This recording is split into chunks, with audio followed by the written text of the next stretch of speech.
don't remember if I hit start. I think I hit start. Is that It start? looks Is that the start button? Live. It says we're live. We're live! Hey, we're live on the Metal Lab this week. I am joined by Mr. PJ Bullen. Hi. Mr. Michael White. Hello! Mr. J. Hello! And of course, I'm Jason. It's been a week since, and we're sans Tom this week. He's in Baltimore right now, so sorry guys. It's just us again. So it's, all our jokes about the charts and the map corner, the cartographer's corner can go away for a day. It's just us. But on that note, it's been a week. So how have we been doing? What's our week in Heroclix been like, Mr. PJ? It's been a little slightly more eventful. I got to play a couple test games on Roll20 for upcoming 400 Limited. So that was exciting. The team works like I want it to, but I still don't think I'm going to play it. But I'm going to play something more trolly that's going to involve an absurd number of Green Lanterns. So, that's always fun. Jake experienced the absurd Green Lanterns.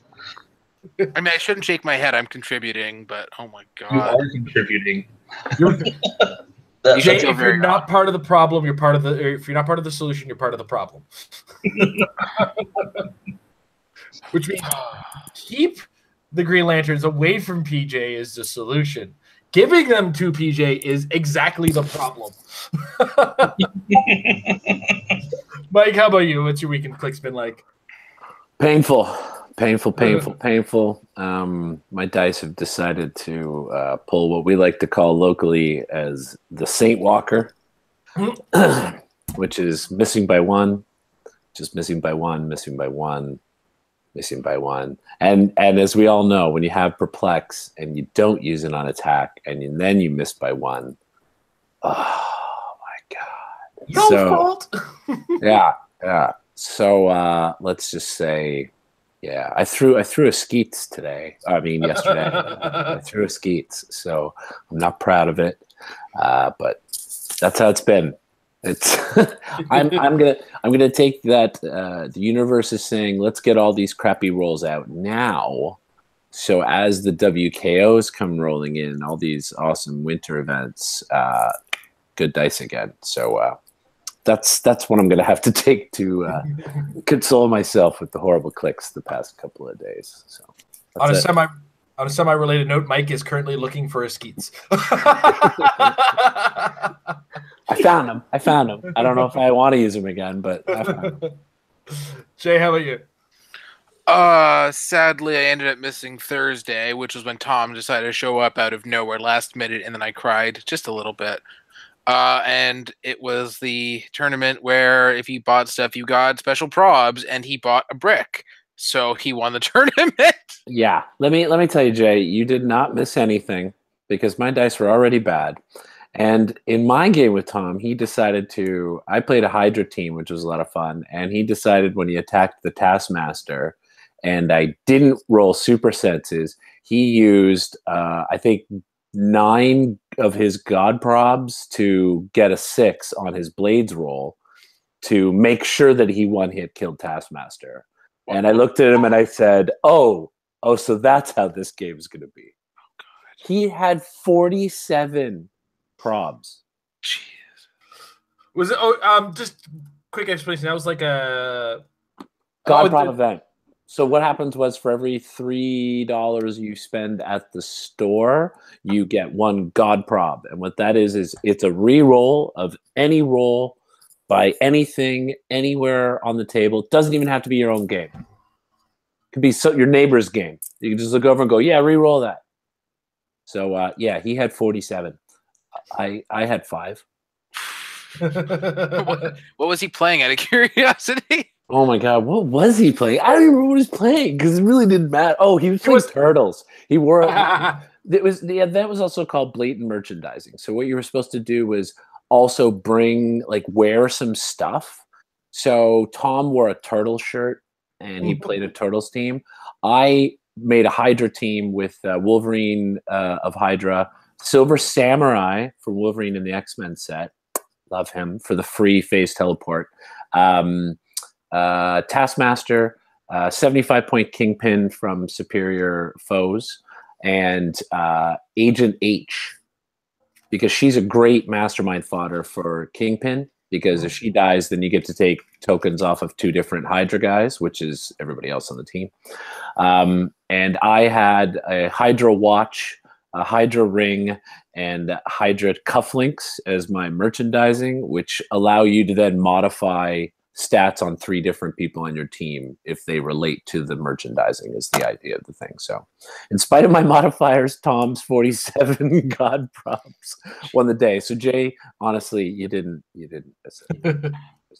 So wow, he would have been re-rolling all my spider super senses to oblivion. That would have been awful. But then I ended up playing up on Sunday, and we had, it was start with 400, add 100, and then add 100. So you ended up with 600 by round 3.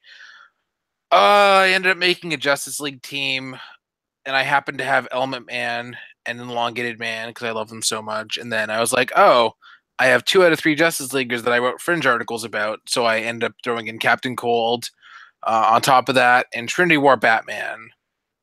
Starting off with that. So I ended up playing against Diego, running the Ben Affleck armored Batman, Rachel Dawes from the Dark Knight movie set, who can like perplex 2 Batmans or 2 police characters, the Adam West Batman, and the Christian Bale Batman from the same Batman set. And I ended up winning that one.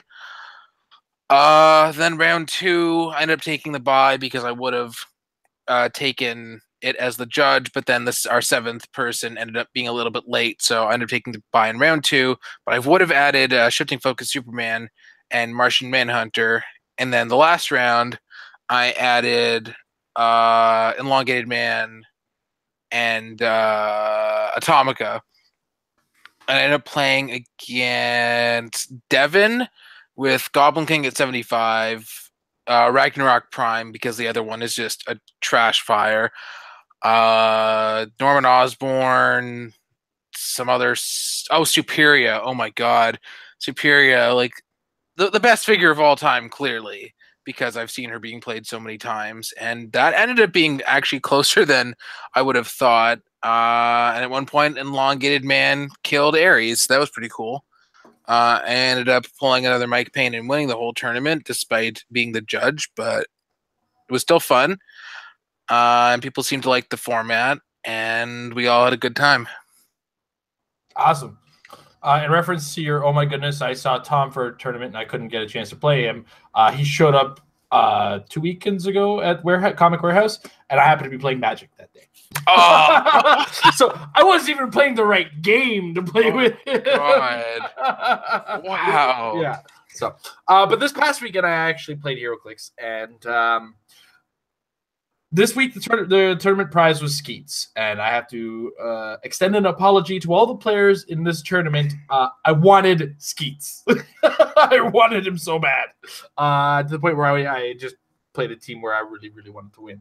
500 points, Golden Age, no resources. I don't really own a Golden Age collection anyway, but I ended up playing with the 100-point Carnage, a 25-point Surtur, 75-point Goblin King, a Mini Shredder, 90 points. Another 90 points was spent on Belphegor, and then we had the 50-point Hulk from the starter, and Dr. Frankenstein.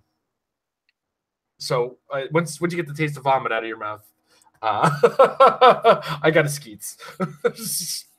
And I had just a lot of dirty looks for playing as hardcore as I did, because I'm not gonna lie, I was not playing what was a very fun team for this. It was what the Clixed off guys would refer to as a fun foul. For sure. It's not like anybody else was playing a fun team. Oh yeah, well, I mean, yeah, when it comes down to it, well, no, I mean, our friend Aubrey had a funnish team. It was Secret Society of Supervillains, I think, was his team. And then we had another fella, Matt, who comes on a regular basis. And when you see him, that means you're going to see the Green Lantern, and Casey Green Lantern, and the Casey Shazam at minimum across the table from you. And then some other things as the points increase to go with it. It's an expectation, and it's just something I was able to manage with some perplexes. I was quite excited to watch Belphegor in action. I always love that. He's one of my favorite characters from the Undead set. So this Tiger Alchemist does point out in the Discord, it sounds like everybody wanted Skeets. I think Amber was the only one that was playing even remotely light. Yeah, because she had a Star Sapphire. Yeah, she had a Star Sapphire team. Her team was all Mystics and Shape Change. So I don't think anybody was playing nicely at this tournament now that I look back on it. So no apologies. All right. On that note, it was a lot of fun. And I've got some more ideas kind of juicing up my brain, to say the least. But on that note, let's talk X-Men. More previews out.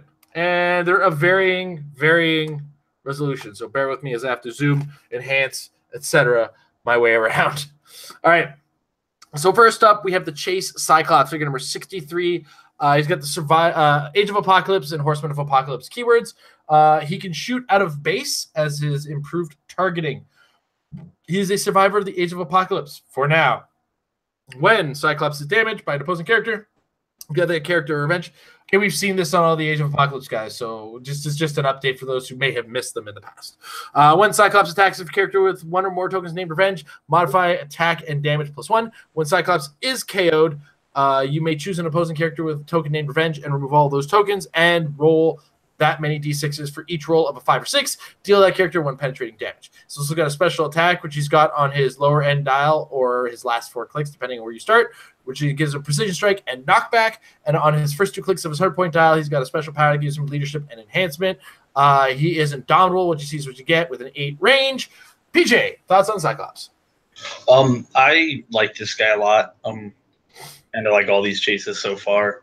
But especially with him as a call-in, since we are definitely 100% that he has an ID, even though we kind of were the whole time.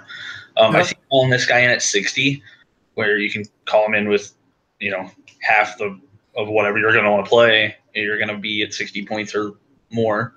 So being able to have a sidestep with precision strike, knockback, and RCE with an 8 range, it's pretty gross. Calling him in at 100 is good too. I think I just prefer him at 60. Okay. Mike, your thoughts?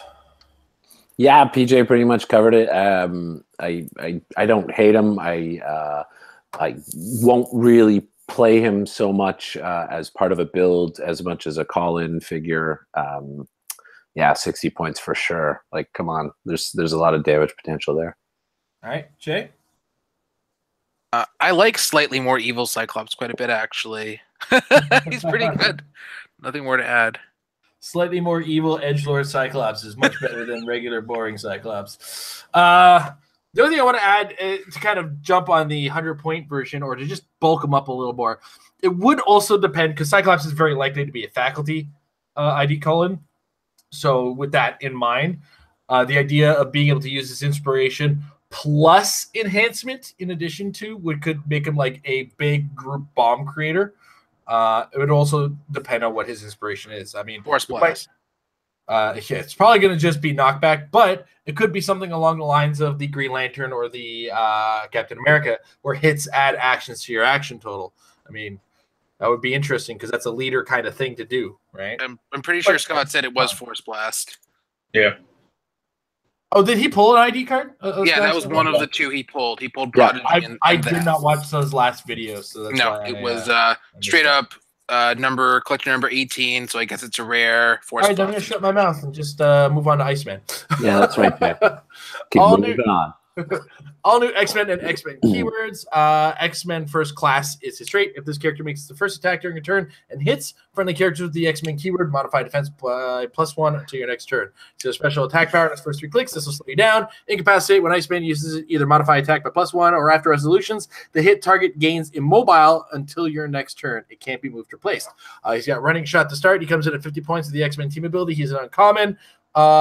He is not indomitable. He's standard symbols across the board, and he's got the special power of the first 3 clicks, and what you see is what you get. Dial, Mike, Iceman. I mean, I'm a little biased because I do love Iceman as a character. I think this is a nice representation of him at 50 points. I mean, definitely I prefer him over the last iteration that we got of the all new X-Men version. I think he's a good, effective little piece at 50 points. I think he could see some play, and if I pulled him in sealed, I'd probably end up with him on my team. Cool. All right, Jay. I really, really don't like single target incapacitate. So, I mean, the extra options of the attack or the immobile are good, and the trait is good, but I don't want to see this as a sealed pull, and there's no way I'm playing this as an ID card calling over the one with triple target incapacitate. So, yeah, not much of a fan in any area. All right, PJ. So I think I agree with both of them. I think it's a very accurate representation of Iceman at 50 points. I think his power set's fine, but he's nothing to write home about, nor is he better than the other Icemans. So in sealed, I'd play him to keep theme, but I probably wouldn't. He wouldn't be one of the first pieces I set to the side to be on my build. Yeah, that's fair enough. I can support that train of thought for sure. All right, next up, Professor X Dreamer. This is the title character, Professor X. Comes in at 50 points with a what you see is what you get dial, 7 range, X-Men team ability. I can already hear Jason J groaning about this figure. At the end of your turn, if you didn't attack your character, you deal him 1 unavoidable damage. When he dies, when Professor X Dreamer is KO'd, opposing characters modify damage +1 for the rest of the game. His +1 ability, free all friendly characters within range, modify defense +1 until your next turn. -4, freeze motor functions. Choose an opposing character within range and line of fire. It gains immobile and modifies attack -2 until your next turn. And there's -9 for the rest of the game. As long as Professor X Dreamer is on the map, friendly characters reduce damage taken by an additional 1. He starts with 3 plot points. Jay, what do you think of the Dreamer? He's not great. The fact that he basically has to sit in your starting area because he's going to get killed if he goes out there. His abilities aren't so great, and his negative when KO'd is probably one of the worst ever. And then his -9 is okay, but it takes 6 turns. Then you have to take more actions dedicating to killing him. And there's so much wrong here. I don't really see anything going in this figure's favor. It's still for sealed. It's still cheap TK, and he can X-Men heal other characters, and his -4 can be pretty decent in sealed. But I just don't see myself playing him outside of sealed ever. And I don't really see much point if he has an ID card either. All right, PJ. I think this piece is absolutely trash. I was trying to be nice, but this guy. Like the Magneto, I can be like, all right, it's not good, but it's neat. This piece isn't even like neat to me. Like he doesn't do anything. Like you said, you need him to sit back because if he gets too close, he'll die. But then you need him to be within range and line of fire for his -4, which is the only good thing that he has going for him. The -4 is really good. But that's it, and he's going to die if he tries to use it because, that willpower is going to do such a good job protecting him. And, why don't you just give him Indom and, toughness? He's in a Cheric and he's in hits. I don't know, this piece kills me. All right. Mike? Yeah, it's like the least title character I've ever seen because you can't actually play him effectively as a title character because he can't be adding tokens on and using his title abilities unless he attacks in the turn, or else he's going to take damage. And in no way is he really an attacking figure. You're keeping him back. He's just, I don't know what they were thinking when they made him. It's like conflicting everything. And wow, great, 50 points. It's not taking up much space, but never in a million years would I want to put this on the map and take the chance of you killing him and me getting, screwed over with you +1 damage the rest of the time. I genuinely do not understand why this figure was made. He's just it's like conflicting, you know. It's like when they give well, it's like that Harley Quinn with hypersonic and TK to start, or you know, it's like when they give characters with running shot exploit weakness on the same click. Like why? That's how it feels. I don't understand this at all. It's a mess. And on top of all of the much deserved negativity towards this character, this isn't even a proper Professor X in any way, shape, or form. Professor X is not known for lifting things with his mind. He's known for mind controlling people or getting into people's minds. So why is he front-ended with the ability to TK? It doesn't make any sense to me at all. TK should be his back end at best. And even then, that's if you want to put it on there. I'm just, you know what? Everybody's already noted all the stuff that makes this character like probably one of the worst actually the worst title character ever made. And probably the most unplayable title character ever made. I'm nitpicking. I'm nitpicking him into the ground where he deserves to be. Like, I don't even know. I usually go for full collection. I don't even know if I want him in my collection. That's my feelings on this guy. Next up, Cyclops. All right. X Factor is his keyword. He's also got ignores hindering for line of fire. He's got the X Factor trait. When this character hits with an attack, modify damage +1 for each 5 in the attack roll. And then it's a what you see is what you get dial for 60 points. PJ, what do you think of Cyclops? I like him. You're probably never going to play him over the chase just because you have the RCE. But I guess the option for penetrating at 60 points is fine. There's random damage increases. In sealed, I think this guy is pretty close to an autoplay, unless he breaks your theme. But sidestep 7 range with good values and a fairly deep dial. I think you have to play this guy if you open him. Mm-hmm. Mike? There's nothing I could add to that. He pretty much nailed it right on the head. Okay. Random stealth busting is good. Although I don't really remember seeing much stealth in the set to begin with, but still, it's a good thing to have. He's pretty decent for very specific situations. It's a perfect sealed. Like, I looked at this character and immediately said, "This is a perfect sealed piece." Without a shadow of a doubt.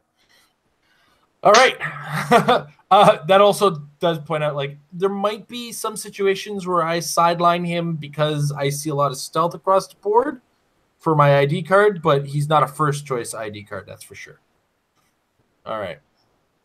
Next up, Leech. We talked about him in the past, but we'll bring him up again.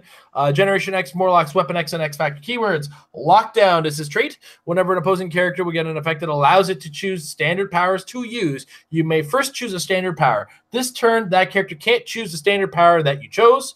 And then he's got a special damage power on all 3 clicks. Outwit, each time Leech chooses it, if his target was within 4 squares. After resolutions, he can use Outwit again, targeting a character not already targeted by his Outwit this turn. He can keep using it as long as he has targets. And then he's got stealth across the board. 30 points. Mike, Leech. Well, we all know this figure is amazing, and we're going to see it. And we're going to see it all over the place. It's meta. It's awesome.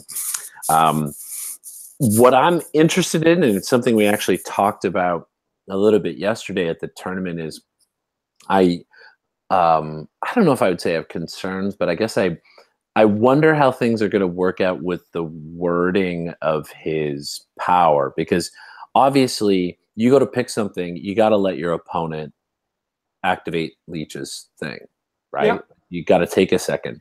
So I wonder how people are going to react, because you know how Speedy Gonzalez people can be sometimes, right? Where they jump out. All right, okay, Yakeem's going to pick hypersonic. Well, wait a minute. Well, Leech is going to say you can't use hypersonic. Well, wait a minute. I already, you know what I mean? Like, we all know how it's worded, and it's like anything else with shape change. You got to give your opponent time. But I do feel like there may be some instances of sour grapes, and we may have to resort to the don't be a dink rule. You know what I'm saying? Yeah, I get what you're saying. I got something to say on that one later on, but Jay? But I love him. I love him. I think he's probably worth breaking theme on for sealed. Just looking at what we know of the set, and there's so little stealth that even if he doesn't get to use his pick a power shutdown, just all that Outwit as well as being tiny to be able to be free carried is just so good. Mm-hmm. And PJ. Yeah, like we've it's been touched on. Like this guy's absolutely playable in instructed, sealed, everything, and even like Jay just said, if you don't get to use this trait, his outwit's still phenomenal. 30 points for a stealthy outwitter that's tiny is just good anyway. Then you add on the beautiful trait that lets you control your opponent more than anything we've seen in a while. Yeah. One thing I want to point out in regards to Mike's point is that the power that you're going to stop, and as a general state of the game, it doesn't frequently change what you need to pick the next time. You generally should know going into the next turn what you're going to be stopping. So just as Mike said, don't be a dink, because if I hear the argument, I'm going to ask what's taking so long. All right, next up, Angel. Champions, defenders, X Factor, and X-Men keywords, ignores characters for movement. X Factor trait, which we've already talked about with the Cyclops. He's got the financial backer of X Factor is his special damage power on the first 3 clicks of his 60-point dial or the first click of his 50-point dial. Free, choose an adjacent friendly character with the X Factor keyword. If that character has 1 action token, heal it 1 click. If that character has 2 action tokens, remove 1. He's got defenders and X-Men team ability, and he flies and has that dial. Jay, what are your thoughts on Angel? You probably should play him in sealed, especially with that really good special power. He's got good defenses. There's no other defenders, but it doesn't really matter because once he gets in there, he's at 20. There's not too much outwit. And I don't know if he's going to get an ID card, but even then, I probably don't see him being a call-in really necessarily, but I am really looking forward to him for casual because I was hoping for a really good Defender's Angel and whatnot. Okay. PJ? So absolutely got to play him in sealed if you open him. But something I always try to keep an eye on when new sets are being spoiled are 50-point pieces that might have IDs, because something that Haha Joker can call in is always something to look at. Yep. So like his values are good enough. They're better than Joker's, and that's ultimately what you want, is a way to turn him offensive for a turn. So I think if he gets an ID, you might see him played that way, where either like Bizarro Green Arrow or Haha is calling him in. But at the same time, we're probably going to end up with better 50-point pieces, but it's still an option. Mm-hmm. I'm also looking at this as a possible help enabler for early turn Harley Quinns, the title Harley Quinn. On that same thought process, I'll explain my thoughts on that after I let Mike talk. I like him. I do. I'm actually. I mean, obviously, because my brain's always thinking about theme a lot too in the competitive, and I think with X-Men and X Factor alone, I can build a lot of really fun stuff with him. We just saw Leech 30 points with X Factor, so here's another potential taxi to be bringing him around. I like him. I think he's a good figure, and I also very much agree with PJ that you got to be looking at 50-point figures, and we know we're going to get the X-Men First Class as ID cards. I'd be really surprised if we didn't get all of them as that. So I think the potential for him to end up with an ID card and be a call-in is there. So, and like the guy said too, definitely sealed. You're playing this guy. He's a great figure. 12 movement, 18 defense. That's pretty great. Yeah. And just to kind of, I guess, explain myself on what I was trying to get at, I've seen ideas and I've been using ideas where I just kind of collect the title tokens with Harley and kind of eat the damage and try to heal her later on. This kind of makes that job a little easier and gets me an attacker out of it and somebody to use that +2 perplex on because his attack is not the greatest and could use the extra +2 attack from the Harley Quinn. That's one very specific example, but you're right. Lower point characters, the lower the points you can get out call-ins are very useful in that sense as well. So again, ignore my specific example, grand scale, PJ's kind of on top of it there. All right, next up, Kid Gladiator, Imperial Guard, Shi'ar, X-Men, and Cosmic keywords. Ex-student is his trait. When this character or an adjacent friendly character's attack rolls include exactly 1/5, modify one target's defense by -1. He's got another trait, all glory for the Imperial Overlord. When King Gladiator KOs an opposing character, modifies combat values +1 until another friendly character KOs an opposing character. You fools, I shall not be ignored is his special defense power on his first 3 clicks, which he only gets on his 120-point dial. Impervious. King Gladiator has protected outwit, but only from opposing characters of less points. Other than that, it's what you see is what you get. Powers, flight, 6 range. He's 120 or 70 points. I believe we let Jay start the last one, so we start with PJ. I think this is the guy that if you open it in sealed, you probably win. I think he's just incredible. Like, his values are great. He has an okay dial length. You play him in 120 because you want that protected outwit and the impervious and hypersonic. So he has a pretty decent range value to use with the hypersonic, so you're not going to be stuck with anything. But with 12 move, 3 range, 11 attack, 4 damage, and then you just start pumping +1s into him, and they don't go away, right? I'm reading that correct? Yeah, they stack. You end up at +3 if nothing else kills anything. As long as he's the only one killing things. Which is incredibly easy to set up, even more so in sealed, in a set that if you look at all the dials, everything's like 4 and 5 clicks with 3 damage. So as long as you're leaving your base damage, you're not killing anything, and then you can let him come in and clean up. So I think this guy is just insane. And I like the sculpt a lot. I don't know why. All right, Mike? Yeah, you got to play him in sealed for sure. Look at those values right away. From the things that we've been seeing revealed, I don't think there's not much that's moving around the map like he is and dealing that kind of damage. Plus being able to take out a soft target early on and get those combat values up. There's going to be a bunch of soft targets on teams, right? Because we're building from whatever we get out of the booster. There's always juicy targets. So I think he's a great sealed piece. I doubt I would really see him in competitive. I don't think his values for points really make him a piece that we'll see in the meta. But definitely, he's a sealed bomb. All right, Jay. Yeah, definitely the sealed autoplay. I would never touch a 70-point value, and not only because it precludes playing the 120. Just I don't like it in general. But yeah, and I looked it up, and I'm pretty sure that nothing in this set can outwit him. So that's really good. Not that he really needed the help. And especially with the ability to be dealing even more damage if you remember that trait, because that should actually kick in about a little less than 1/6 of the time or so. So that damage value is even better than you might think. So, and that's even before you start doing getting all the extra combat values. And on top of all that, there's so much leadership in the set that's going to be pulling tokens off of him.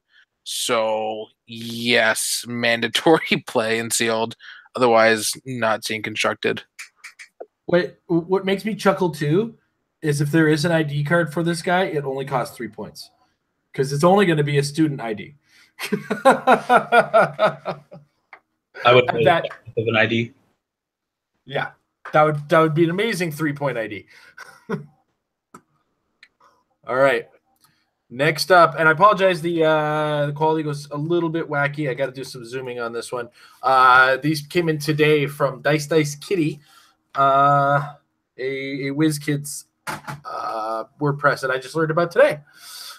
All right, we start with Jean Grey. This is the Chase Jean Grey from the Age of Apocalypse. Age of Apocalypse and X-Men are her keywords. We got the Survivor of the Age of Apocalypse for now trait, which we saw earlier with Cyclops.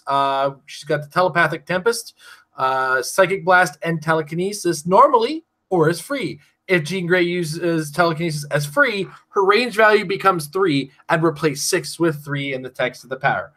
All right. We almost had another Jean Grey situation there for a second, but we're a little better. Special defense powers, shield them from nuclear winter. Regeneration, barrier as free, but only to place 1 marker. She has that on her last 3 clicks. She's got the X-Men team ability, comes in at 90 or 60 points. So that gives us Mike. Mike, what do you think of Jean Grey? Quick question. Yep. So I could technically TK for 9, right? Because I could free action for 3 and then power action for another 6. I mean, if I somehow was in the range of it all, like if there's somebody 3 behind me and I brought them 3 forward and threw them 6. Yeah. Right? Yep. That's not so bad for the 60-point version. I mean, I could see her then potentially with that high defense and the willpower and this potential of TK. I could maybe see her being utilized on some competitive builds. I mean, again, it's those points, man. You look at those points, and I'm like, can I get more out of it? But she's kind of cool. I don't know. I mean, I'm happy about her, again, for the keyword, because now I know that I can get some TK going with the rest of the Age of Apocalypse people. It's going to help out some of, sadly, the ones that are getting retired, but that's okay. I'll play them in some Golden Age events. Sealed, I definitely would probably be playing her in Sealed, more likely, again, the 60-point than the 90-point line, based on what else I'm getting on there. Though, if I didn't pull anything else really good attacker-wise, she might not be so bad. 11 attack Psychic Blast with an 8 range is pretty good, and I could boost that up. The Outwit also is nice at an 8 range. I wish she could ignore some terrain, but she's not bad. I just don't think we'll really see her competitive. I could be wrong. All right. Jay? I think you definitely play her in Sealed. Her swing is, or her defenses are stupid, because she can either get free TK yourself 3 plus 5 plus 8, so that's a 16 square swing, or she can running shot then TK herself into some relative safety. Oh, yeah. See, I forgot you could TK yourself. Of course. Oh, she's way better. Sorry. I take everything back. You can TK yourself free for 3. I like before when I mentioned with Incapacitate, I don't like single target mind control, but I don't know. It's an option. Options are nice, especially later in the game. Who knows? Especially that 12 attack. I mean, if you're not doing anything else with her, who knows? Outwit's always good. She looks a little too easy to hit, but with the right manipulation from either the free TK on top dial or the barrier on her lower, she shouldn't get killed that easily. I don't know if she'll see play at the 60 points, but like maybe just a fraction of a maybe on that one. All right, PJ. I think she'll see some play at 60. Just because, like, if you're already going to pay, like, I know you can get 25-point TK, but if you want, like, a TK that does other stuff, you're already paying 50 points. And she's a TKer that does a lot of other stuff. So, like, she has way better values, way longer range. I think she's just an easier piece to be able to do something with, especially if you have any intent for her trait. So, like, if you're playing her main force and she gets hit and gives out a revenge token, now any call-in that you do for, like, Iceman, Cyclops, whoever, is at +1 attack and +1 damage. So that's something to kind of keep in mind when you want to play something like this, is she does more even when she's just getting wailed on. Otherwise, I agree, like with Sealed, you probably play her. I don't really know of many chases that you open and don't play. Also, she should get an ID, considering WizKids kind of talked about a Jean Grey ID, and positively a must play. At the 60-point dial, she can get called in by Samantha Wilson, and she can be anywhere you want her to be. So, I think this is one of my. I know, again, I like all the chases, but it's another reason I want all these chases. It's cool. All right.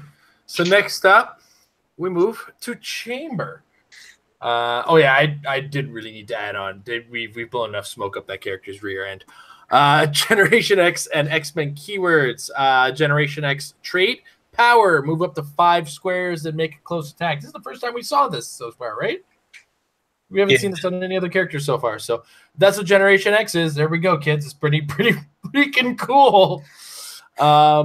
A living psionic furnace is his other trait, poison, and when he uses it, he deals penetrating damage to opposing characters of less points. Then it's a what you see is what you get dial. That includes some psychic blast, some enhancement. He's 6 range with some force blast on the top, psychic blast in the middle, and whatnot. Jay? Chamber. Maybe you play him in sealed.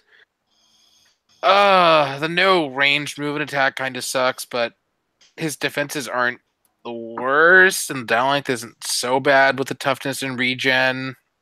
Force blast to go with either range or close attacks is good-ish in sealed. I don't know if you ever really want to use the close attack unless you know you're going to be doing some really cool knockback shenanigans, or they just have energy shield and really high defenses.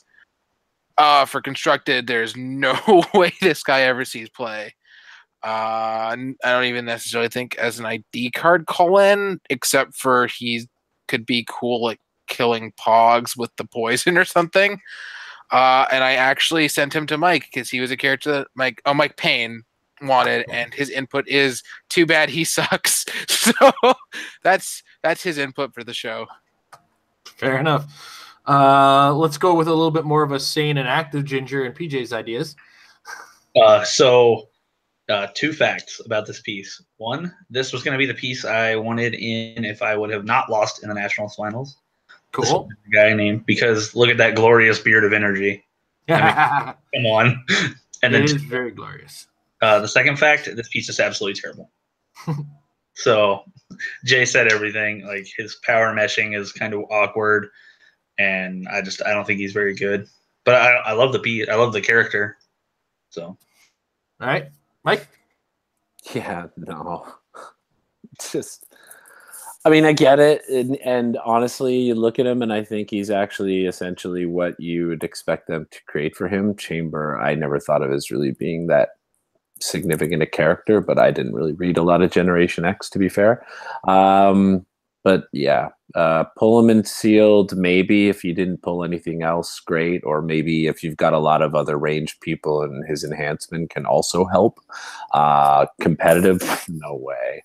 And even theme, I don't think I would put him on a Generation X team. I think there's plenty of other Generation stuff I would much rather put on the team. So sorry, Chamber. You're going back to the Chamber. I just realized he's a rare too. Yes, It's a rare. To counterpoint one thing though, Jay, you do want him in close combat for penetrating poison. Because if you roll like me, sir, you're better off not rolling dice. Yeah. All right, next up, Dust. She's got the Hellions and X-Men keywords. She's an X-student trait. When this character or an adjacent friendly character's attack roll is exactly 1/5, modify one target's defense by -1. Other trait is Scouring Sands. Smoke Cloud as free, but only to place 4 markers. At the end of each opponent's turn, deal 1 damage to each opposing character occupying or adjacent to a smoke marker placed by Dust. And then special defense power, the Swirling Sands, super senses. Dust modifies defense +1 for each adjacent smoke cloud marker placed by her. We go to PJ for this one, I believe. I like her. She's not super great. She's not going to define the meta, but it's definitely playable. We've seen in the past that free action smoke cloud is good, and hers is a smoke cloud that does more stuff.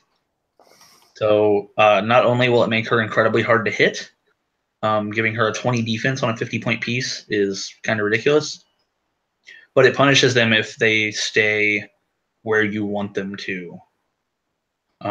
X-student things kind of whatever, but I like the fact that she has sidestep. 4 range is mediocre enough to be like playable. So like, she's not a piece I would scoff at, but she's not something I'm going to go immediately try to build with. I also miss that she ignores elevated and hindering for movement. So yeah, it probably doesn't make much of a matter. But Mike. I like her. I like her a lot. I mean, not only is she going to have a 20 defense, she's going to have a 20 defensive super senses, which is fantastic. Yeah, she's not necessarily, the make or break piece and something you want to build around. But I don't know. I really enjoy her. I'm looking at her. She looks like a lot of fun. I think with the right combination of other people, you could make a very annoying team and I'm excited to see her actually in this set. I'm kind of like Scott Porter in this, in that I loved the Wolverine and the X-Men run where Wolverine was running the school, and I loved getting to see a lot of these Hellion characters back again, like Rock Slide and Dust. So I'm super stoked to see her in it. So I'm a little bit biased that I'm excited for the piece, and I think it looks beautiful and it'll be fun. I think you could do some surprisingly annoying things, and definitely you want to play it in a multiplayer game, right? Like some battle royals. Let's keep doing damage to people each turn. It'll be a lot of fun. Cool. Jay. Yeah, she looks pretty good, pretty fun. It's cool. They made another really good debut for a previously unclicked character. It looks like a really good sculpt, and she does everything she needs to do, and the sidestep could really help with protecting herself after she puts down the markers. And yeah, there's just a lot of good stuff going on here, and I don't think they probably ever need to make this character again. So good job on the first try. Yeah. I see this as a character with 20 defense with super senses and poison. Anybody else see that? It just happens to be poison that triggers at the end of their turn. So, because if all you got to do is put the markers adjacent to her, and then she's got 20 defense, and anybody adjacent to her in that point is going to be adjacent to these smoke cloud markers. Guess what? You're taking a damage if you happen to be adjacent to or occupying one of them, and they're in adjacent squares. So yeah, that's effectively 20 defense and poison, which is awesome. Don't get me wrong. I am actually praising this character a lot, and I was really looking forward to how they would, excuse me, approach Dust in some way, shape, or form. I also do like that she adds to the Hellions team. And the second she got added, a lot of people have been screaming to see Hellion himself actually created, because as a character with a relationship to Dust in the comics. So we'll see if that ends up happening. I'm pretty sure he is in the set. I was pretty sure Scott Porter pulled him in the video. I really have to watch his video, I guess. Yeah, you do. I'm pretty darn sure Hellion got pulled. What am I doing 12 hours out of the day that's got me nuts? I was pretty sure he pulled Hellion, and he also pulled Anoli. He did pull Anoli once. I don't think... I was pretty sure he pulled Hellion. He pulled another character with very similar power sets to ROC Slide. I can't remember what the hell the name of the character was. But I don't... Oh, no. Hellion is confirmed. Yeah, Hellion I knew was in there. He pulled... what's his face? A Mondo, who's similar to Rock Slide, but doesn't look like Rock Slide. But Rock Slide's the only one we haven't seen, really, from those kids. All right, awesome. So that said, PJ came up with a pretty interesting topic to discuss earlier today. I'm going to be improvising myself, so I'm going to give PJ a little bit of time to discuss what we the kind of thought process we're trying to get under, because you have a ROC coming up around the corner, and it's important to know some of the information for that. Yeah, so I mentioned it briefly before. I have a 400-point ROC Age limited event coming up in February on the 17th. So something I kind of wanted to talk about a little bit for everybody are like pieces that are good for ROC Age events, whether it be limited or not, that aren't in modern. So like newer players may have never experienced like playing with these pieces, and it just might help people who are thinking about going to whether it be my event or any ROC Age event. Might help maybe get their brain kicking on some ideas, some engines, so to speak. So I mean, do you want me to start? Go for it. It's up to you, man. All right. Some pieces people may not know about, like that are smaller but big impact, would be like Jason of Sparta. Yeah. I'm going to pull him up so I can read his power exactly, but I know he carries people that share a keyboard with him, and then once per game, he can make it to where everybody that he carried cannot be targeted or can't apply a fire drone to them. Can't be targeted. Pretty sure it can't be targeted. Yeah. So something to note with him is he does have the soldier and warrior keyword. So that means shredders. That means Nick Fury. There's plenty of awesome pieces that Jason of Sparta can carry up into the fray. So he would be something to look at building around, and I imagine you can get him for next to nothing because he was a common. So it should be easy to find on various websites, eBay, trade groups, whatever. Cool. All right. Mike, Rock Age bombs, sir. Yeah, I wish I had time to do homework on this one. For me, because immediately I get biased. You say retirement, I think of who am I the most sad for that's retired? Jay, who am I the most sad for that's been retired? Midnighter? No, shut your mouth. I was close, right? Yeah, not even. Trinity War Batman. We know how much I love Trinity War Batman. Wait, He's a great you figure. Trinity War Batman? Yeah, maybe once or twice. He's still a great figure. I think of him as the grandfather of Pick a Power. He's got solid values all the way down the dial. If you give me a second here, I could bring up this picture for you. He's a great figure. He fits in a lot of teams. I mean, he's 150 points if you play him at top dial, so that's a little tough for people to want to do because that eats up so much of your build total. But I love playing him at 150 points, man. I can't help it. He just ends up. He's got a 12 attack right away to start, so it's so good. Here, finally, I'm so not very good tech. Hopefully, you can see this right now. Yeah, we got it. So I can't get enough of this whole 12 attack to start. His traits are really nice too. So if you put him on a Justice League team, he's going to give Batman ally to everybody else who's lower points than him. Utility Belt is the one where he gets to pick a standard attack or damage power, and he uses that till his next turn. And then he's also got Outwit and Perplex and his own prob when he has no tokens. So when you first attack with him, he basically can prob himself. I did a lot of sending him in on his own to single target pulse wave people. Sometimes it didn't quite work out even with the prob. That's okay. And the really nice part about Batman 2 is a lot of times when people retaliate on him, they hit him for one big hit. They think they're taking him out, but they actually drop him on that last click where he's got sidestep, 11 attack, pulse wave, and the outwit, perplex, and prob again. Jay can attest to that being a killer. Jay Solomon, because I got lucky enough that in an event we played in, Win a Map event, he knocked my Batman onto that last click, and that last click saved my bacon. I gotta say, an entirely correct statement. That was stupidity, not luck. I was lucky. You were stupid. Oh, stupidity is yes. Hit the stop sharing button there, Mike. Yeah, sorry. I'm getting back to it. Where is it? Where is it? There it is. Okay.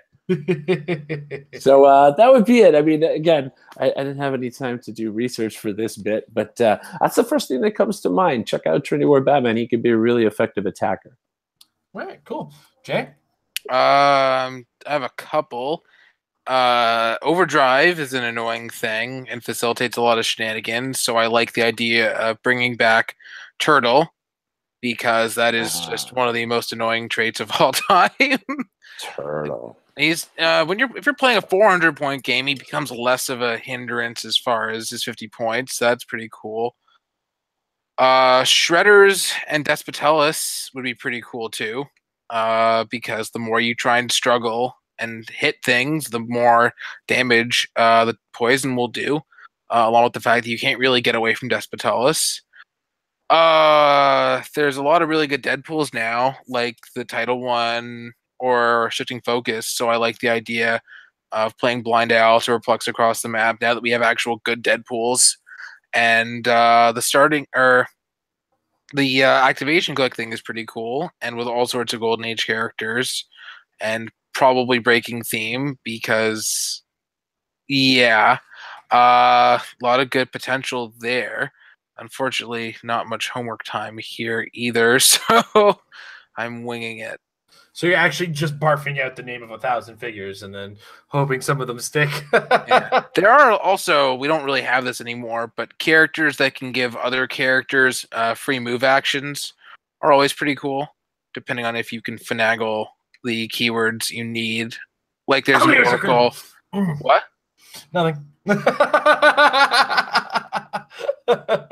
the worst. Actually, I really like the idea of playing with one of those pieces. The Fast Forces Oracle can give Justice League characters free moves, and now you have the Green Oracle to turn into. So that could be pretty cool. Mm-hmm. On the lines of what Jay was getting at, Alyosha Craven definitely comes to mind if you want to get some really cool animal shenanigans going, because there's lots of really cool animals out there that you can make really effective use of.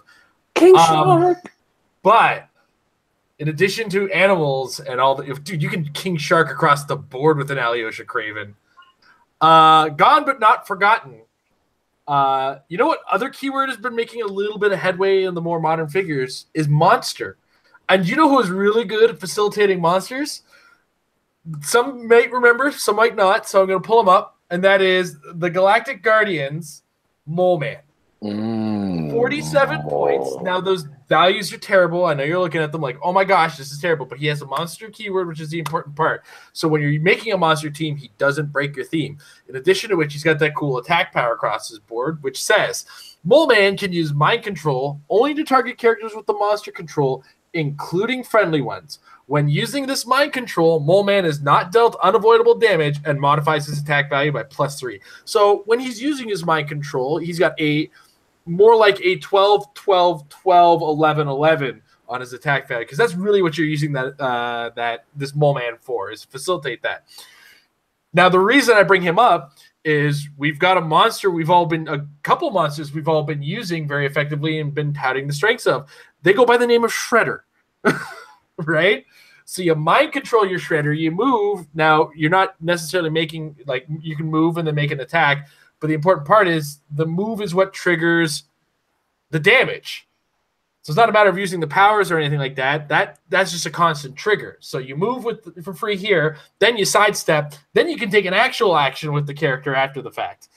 There is so much bollocks you can pull off with this Mole Man. He's definitely one to keep your eye on. And to go without another facilitator of nonsense in that manner of getting those extra free movements, as Jay was saying, we go back to Deadpool and we remember our chicken-headed little friend, the Black Talon. The Black Talon's got a special trait. When Black Talon uses mind control, you may place... it was his control of the mindless undead. Is that the one? He can use mind control with a range value of 8, and when he does, he may target friendly characters. Any friendly characters. So for 60 points, you can potentially, on your team, get extra move and attack actions out of the Black Talon with the new way that mind control works. So you could move attack and then move attack again, should you happen to be able, or attack, attack the move and then move and attack, depending on however you need to move the character in some way, shape, or form. So there is some old school friendly mind control shenanigans you can pull off from some of the older figures, and this is still falling within the limited format. That Black Talon is really key and pivotal in throwing up morphing jar. Is it morphing jar strategies where you switch sides of the board and you put things close to your opponent, or you play that 65-point Magneto from Wolverine and the X-Men. These are the facilitators of nonsense, is what these guys are, and that's why I say go ahead and look at those figures, not because they're the strength, but they are facilitators of some goofy stuff that's about to happen across the board from you, man. PJ, we kind of took your topic and rolled with it. Do you feel like we missed anything, or were you surprised by anything that we might have brought up? No, I think my favorite part about that whole little thing we just did, if you look at all the pieces we named, it was a super rare and a bunch of commons and uncommons. Yeah. Like, it was all stuff that if you wanted to just go buy it, I think the Batman is like $10, and that's the peak of cost of pieces from everything we named. So, that's exactly what I was hoping for. Get some ideas churning through people's head. Yeah. And on the subject of cost, it's something me and Edward Sheldon have been meaning to have a conversation with on his show, and it's that at some point in the game, the cost to play this game competitively reversed. It's a little, it's an observation I think we're going to be making when I finally get around to getting some time to have a chit chat with him. But beyond that, I was talking to you guys before the show about a project I was thinking of. I didn't want to mention it during that because I kind of want to readdress it now.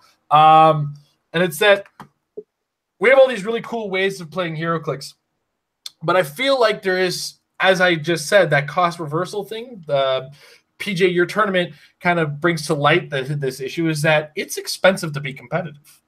And one thing I've always kind of admired is that players in the Magic community know about it now, and it's something I've been trying to look at as a possible format continuing on a regular basis, was the idea of a form of pauper, or as it's called in Magic, but all common format. Nothing on your team is allowed to be higher than a common. Now, initially, I looked at it and said, starter set figures as well. But the more and more that there's starter sets come out, there's always just that one bomb in every single one where it's like, maybe it's not worth doing it anymore. I actually ran a tournament back in the day of it. It was modern, commons only, and I think Atomica was on like 3/4 of the teams. I think I had 2. Yeah. That's not to take away that these kinds of things happen, but I do like seeing people work in a confined kind of mindset. That said, one of the things that I'm going to be eventually adding to the Patreon goals at the higher end, let's say around $300, I think we can start to facilitate this kind of thing. We want to run a circuit of tournaments that runs on a modern all common format. I say modern because those are the ones that need the most help. Because let's all look back on the teams that we've all very recently played competitively, specifically, and think about how many commons and uncommons made it to our, just commons in general made it to our team. And that number is going to be close to, if not 0. Right? And uncommons and higher see some, but for the most part, the commons are sadly ignored. And I want to work on something that gets everybody kind of using those commons, because let's not kid ourselves. Heroclix versus other games takes up so much space. And if you're collecting opening packs, I want there to be value in opening packs again. So I kind of want to get it off of the ground and create a common format and whatnot. And I say this, I know Jay had a chance to play in it. Mike, I don't know if you came to our tournament for it. And I kind of want to hear PJ's outsider ideas, because I know Mike would have heard of it, and I don't know if PJ's heard me come up with this idea before. But I kind of want to get thoughts from everybody and see what you guys think. Do you think it's worth it? Do you think we should be doing it? And I want to share the conversation with you guys live and share the conversation with whoever's in the chat or whatnot. PJ, what do you think about the idea of me kind of working my way towards an all common format? I think it's fine, as long as you're willing to ban things. Because there's going to end up being oppressive commons. I think Cable is a common, right? Cable's a common, yeah. But there's also a 120-point Batman who's on a similar power level, I think, to him. Right. I'm just an example. There could be pieces where it ends up being 60% of players are just playing double Cable with something else for theme, and that ends up being the team. So long as, I don't know, there needs to be some type of bannings, restrictions, maybe even a Highlander rule or something along those lines, I think it can definitely work. And then you can even do Pauper and Peasant. I don't know if you've ever heard of Peasant in Magic. It's where you can play up into uncommons as well. It's where you can play one uncommon. Yeah. Okay. That's your bomb is your one uncommon that you're your bomb diggity, bro. So I think on paper it definitely is something that can work. Yeah. All right. It should get people interested. Mike, what are your thoughts? I like the concept because I hate the fact that the game has become so much more about a wallet than skill sometimes, and then unfortunately, then there starts to be a gap. You know what I mean? If you have the funds and you start to do well and you start to collect the prize pool yourself, you know what I mean? It becomes a little bit insular. So I can understand that would be a nice idea and something to entice people in. One of the things that pops in my head, though, of concern is just the math of it, because as you obviously limit what can be played, much like PJ's mentioning, you sort of you increase the chance of seeing certain figures dominate, right? Like if you've got 1,000 figures to choose from and there's 5 figures in there that are amazing, you may not see those 5 figures as much or whatever, but like as that number decreases, if you've only got 100 figures and there's 5 great, well, there's a greater odds of seeing those. If you only got 50 figures and there's 5, you know what I'm saying? So that's my only concern about that is how do you balance it? Because if you're also trying to make an event where everybody gets to use these cheaper figures, you don't necessarily want to have to ban anything. But I love the concept of it. Yeah, you know, like Heroclix, we all got in this game because we love it. We appreciate that it's, you know, an expense and that this is something we spend our extraneous income on. Some of us, not just some of us, are necessary income on. But anything that sort of helps people keep playing without keep doling out cash, yeah, man, I'm totally into it. I think you'll have a lot of people interested in that. All right. Jay. The actual tournament that I went to was very fun. I don't think anybody played. Well, at that point, there was one expected figure, which was the big Hulk, but I don't think anybody played it. But even then, that was probably half the reason for that was because you're not going to want to play the thing that everybody's expecting to play against. But it was fun, and I am looking at what we have now for commons, and I think it would actually be a pretty decent environment. I don't really... There's a few things that are stronger, but I don't think that Cable just ruins the format as one example. Yeah. I'm playing Kirk to Paul.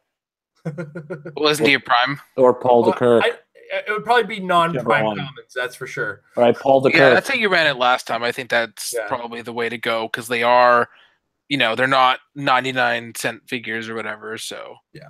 But with that in mind, yeah, it was fun before, and I would love to do it again. Yeah, it's a potentially great idea as long as you look through the stuff because there's not nearly as many figures to go through, and if you feel the need to ban something, that isn't necessarily a bad idea. Yeah, like as a game designer, I'm not going to go quick to the ban. That's the thing, you know. It's like these guys worked on a game for a reason, and they did what they did. If I do see something specifically oppressive, like Cable is strong, but like I think this Cable loses to stealth. You know what I mean? To enough of a degree, but granted, he also has stealth, right? And he can punch. He can still phase in close attack. He can still phase in close attack. That's correct. So there's a number of elements that make me go, oh, "What's up with that Cable?" I gotta look at the Cable, see what's going on.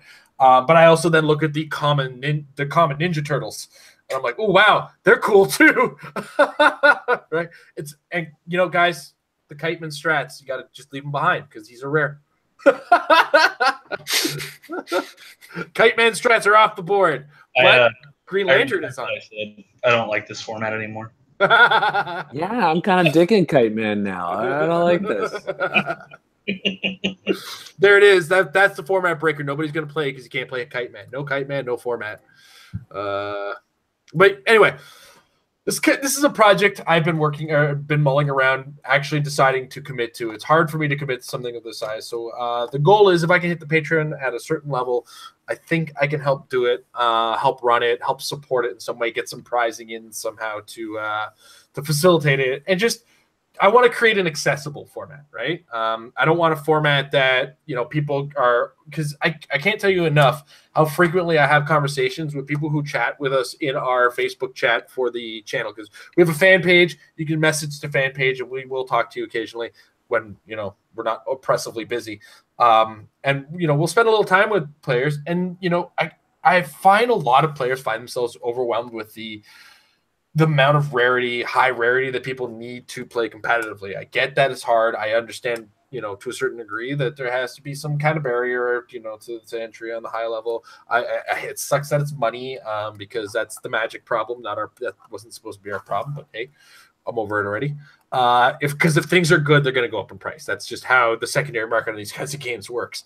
But I do want to open up a format that is inclusive for people and allows them, you know, time to think about the lower end of the game. And at the same time, you know, get some commons out of the bins of some stores because I'm sure they're sitting on a bunch of them. Like, what am I supposed to do with this? So, but PJ, you're raising your hand like this is a classroom. So, what's up, bud? Do you allow common IDs with common call-in characters? No. Actually, that's one of the things I got to work on in the format is probably just making it similar to the limited format, no resource, no ID, no equipment. Because there's some common characters that come with equipment at some point, I'm sure. Say no to it, no, like just kind of stick to figures maybe. But it depends on whether it's worth it to include that. I have to do this. These are all the things I have to consider. This is why it's not right in the now, but thank you for asking, PJ. That's a very good point to bring up. It's like, do we allow that? Because I almost did in my event. Allow common IDs that you could use a common call-in, but I think the pairing of those two things occurred, I think, twice in total. Like I think there's two common IDs that you could call common characters with at the time, and it was like, no, because this is back. We ran this event back when I think the newest set was Superman, Wonder Woman. So, I mean, the format just kind of leans basically limited anyway. Like, there's no Mighty Thor characters that come with equipment. Like, ID cards are kind of not common because if you buy a brick, you get 3 common ID cards. They're at least. I mean, if you're assuming that a common is $1, ID cards are a little bit above that, and if you want to open up to casual players, you probably want to keep away from that. I would basically just make it limited to begin with. And I'm not gonna lie, I'd probably bring stuff with me and let people borrow things. Actually, I'd let them keep them. In fact, I didn't force that they keep them. It's like, no givesy backsies. I'm sorry, man. You wanted to use the figure, it's yours. Don't touch me with it. I'll take all your common Lokis then. Oh, that was the first figure I thought of. About that. You'll never believe it. I just don't have any extras. And triples. I was just gonna say triples. Our triple count is up to 9, by the way. We're up to 9 triples now. Nice. And 17 Wakandan warriors and 9 demons. Nice. I have 14 Flora Colossus. Dude, that's even better because you have to start with all of those on the board. You have to commit to that. The stuff I'm getting, I don't even have to commit to it. I might not even bring it out. That Black Panther might never bring out a Wakandan warrior. In fact, my dice rolls will probably never see a Wakandan warrior, and I bought 15 Wakandan warriors for no reason.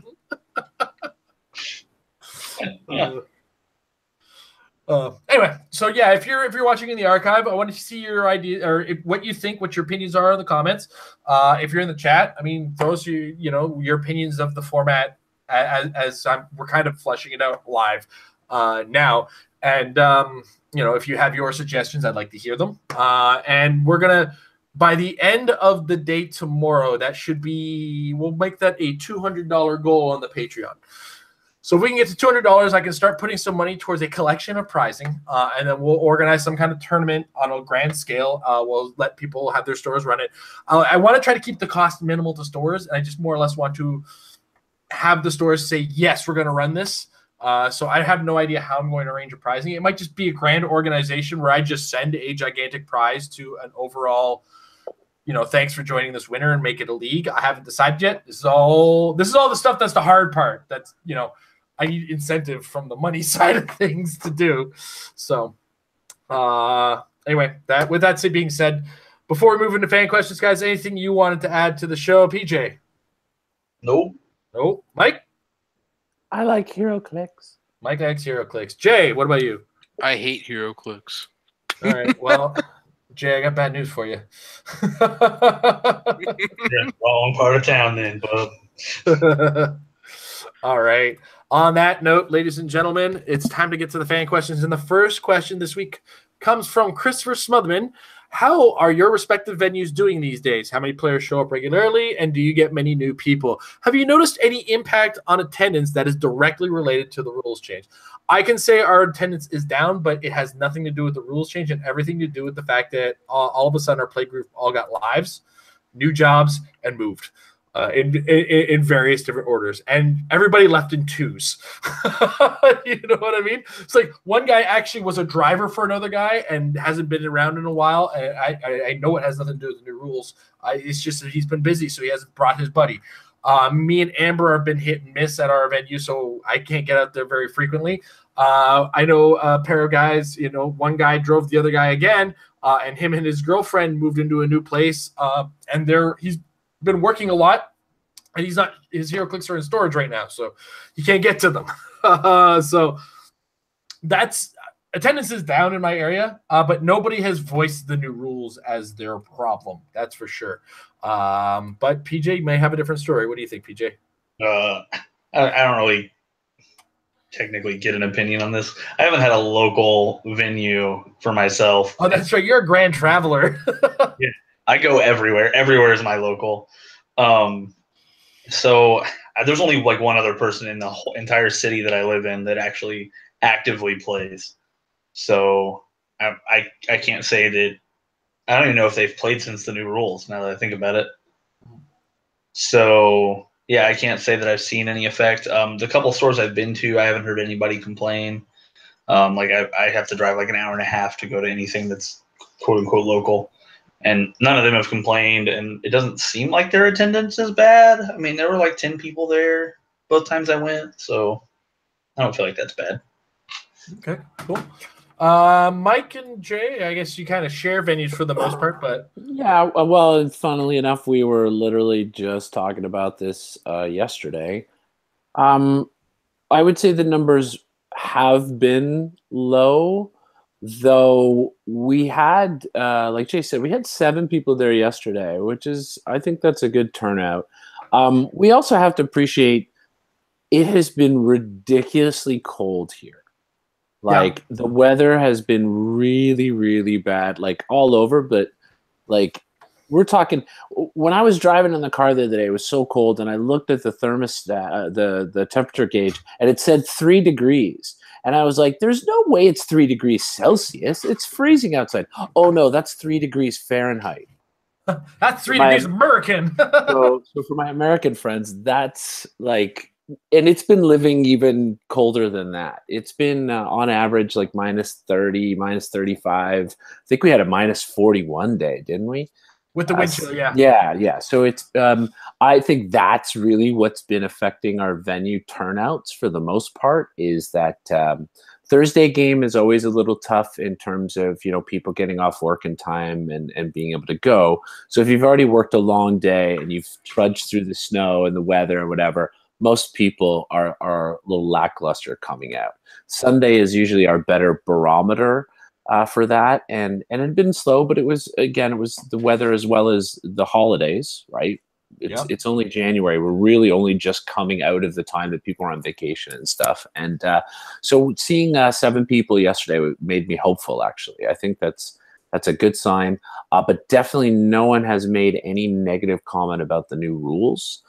In fact, we make negative comments in so much as I don't even know this game anymore. Like, I one of those people saying that. I feel like I'm still learning it, but no one has expressed it in a way that it's making them not want to play the game. I think for most part, we're kind of excited that it's made the game a little fresher, and in a lot of aspects, I think it's cleaned up the game, definitely in terminology. So. No negative effects based upon rule changes in terms of attendance. Jay? I mean, it's the same venue, so I don't have anything to add. I figured as much. So just if you had anything to add, that's why I gave you the opportunity to do so. Also, if you're into learning the story of the Age of Apocalypse, it looks like it's getting broken down pretty good in the chat right now. All right. Next up. Lucas Tom Van Hollen. I love saying like these really long names. It's really cool just saying like this epic name. His name is Lucas Tom Van Holland. The meta seems to be wide open for the time being. No build is really on top of any other, whether it be Jakeem, Unimind, Shredders, Barrier, etc. I think everything has a possibility to win and lose with ease. Do you think this is the most diverse meta in the past 5 years?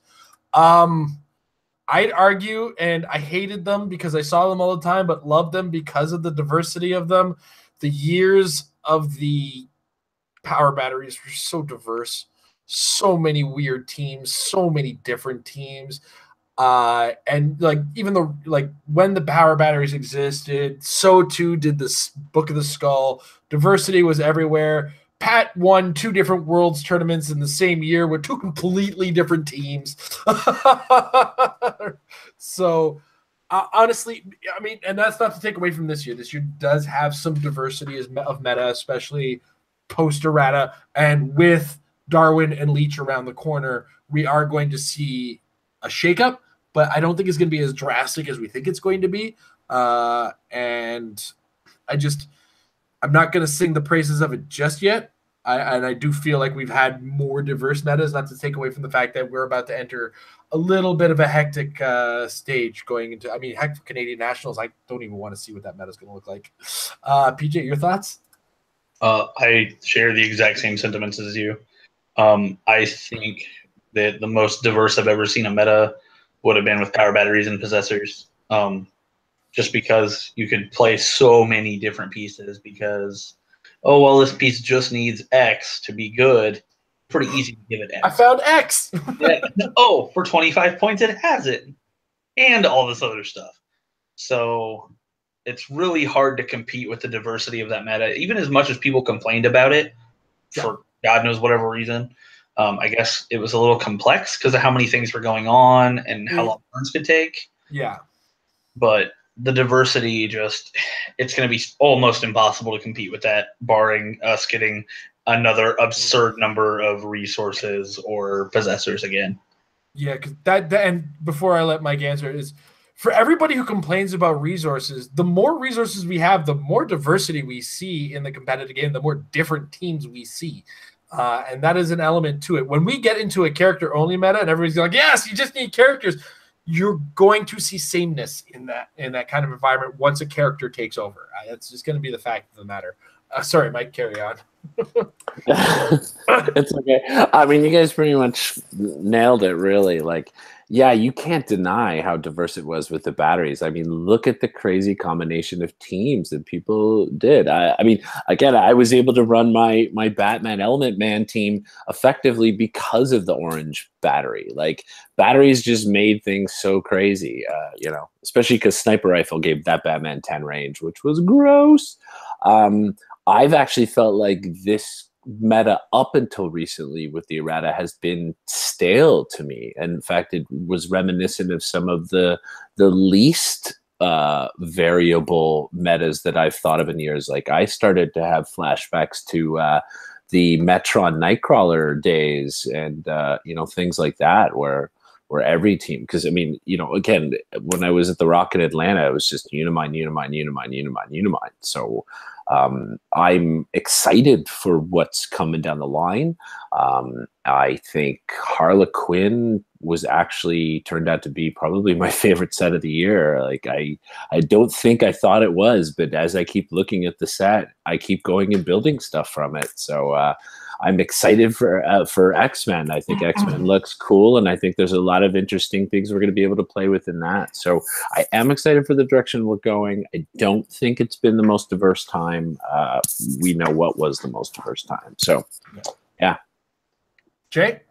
It's funny that the question is phrased exactly 5 years, because if you would have said 6 or asked this question a year ago, I would have probably said 2012 Worlds meta was just the most diverse, where everything was different except for they all shared the gauntlet and Scarlet Witch was a presence on some teams. But if you look back, like Glass Cabinet Films had a video on it that I love watching every now and again because everything was different.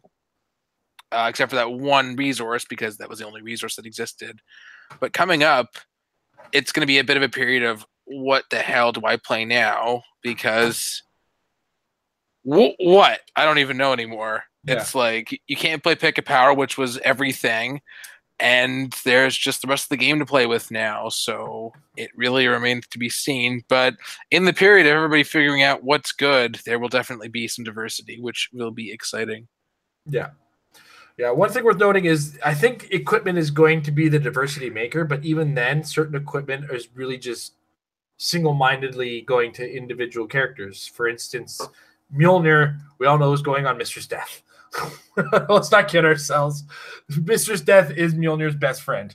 And, you know, the symbiote, okay, well, symbiote might be that one that kind of makes or breaks some characters.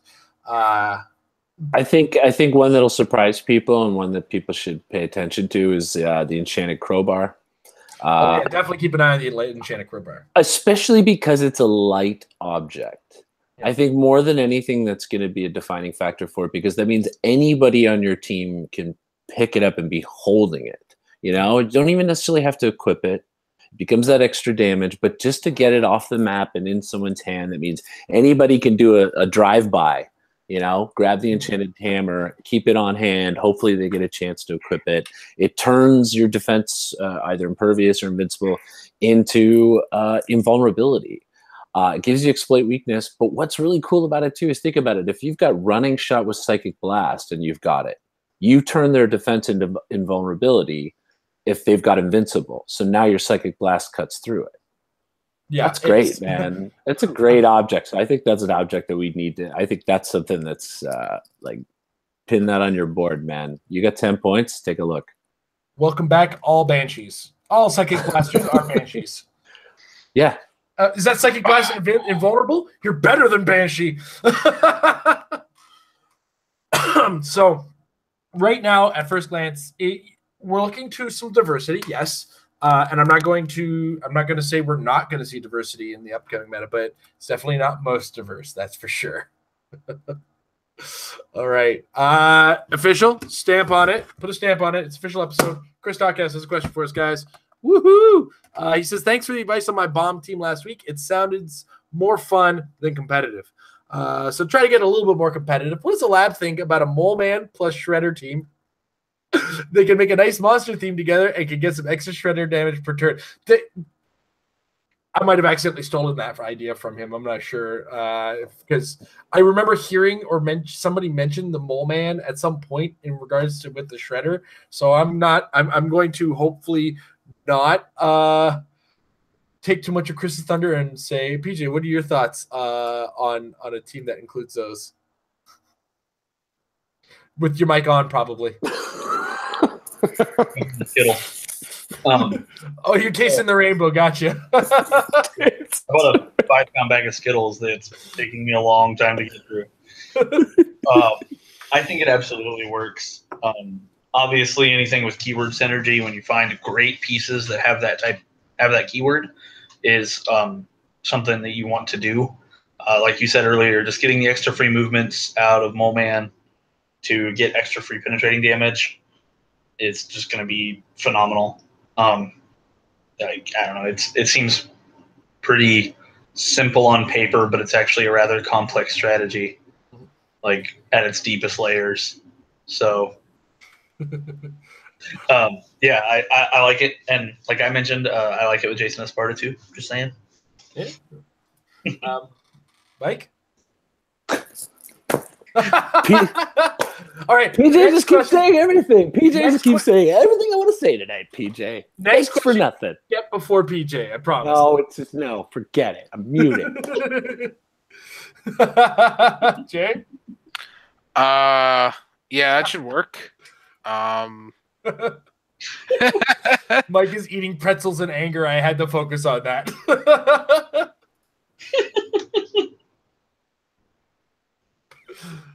Jay? I said the thing already. Sorry, I was totally focusing on Mike eating pretzels. More Mike eating pretzels, ladies and gentlemen. Are those pretzels extra salty? No, he is. Well, you know, Mike's adding more salt if there isn't any on it already.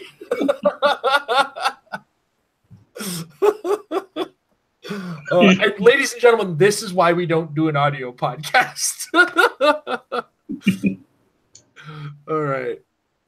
Next up, Brian Sinkoff. What are your thoughts on the new X-Men set? Personally, I'm a bit let down.